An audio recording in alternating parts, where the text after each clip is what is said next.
resolution to the conflict of Tibet. Now, if you were to entrust me with the responsibility of Sikyong, these are the things that I would do. A.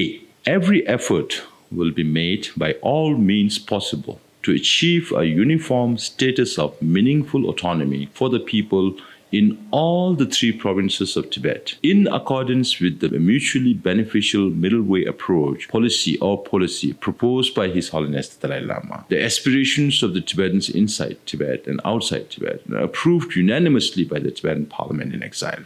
B. Under the provisions of the middle way policy, no efforts will be spared to achieve a Sino-Tibetan dialogue, and when deemed necessary, devise new ways and means for this purpose. Such decisions will be undertaken through the democratic process. C. To ensure that China has no other options but to resolve the conflict of Tibet, an advocacy group entrusted to carry out publicity and other types of campaigns, led mainly by the Tibetan youth living in exile, will be launched. We will consolidate the strengths of the Central Tibetan Administration, local members of the Tibetan Parliament in exile, Tibetan associations, Tibet support groups, and parliamentary friends of Tibet to garner support for the Tibet cause, both within China, the international community, and make all efforts to enable the general Chinese public to gain an appreciative understanding of the problem of Tibet. D.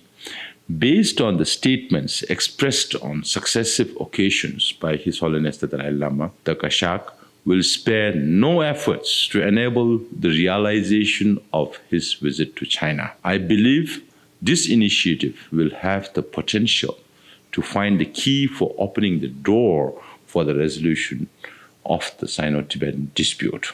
E. Until the conflict with Tibet remains unresolved, thorough research on the Tibetan land and its inhabitants will be carried out. The policies which threaten the Tibetan identity will be directly intimated to the Chinese government to seek rectification.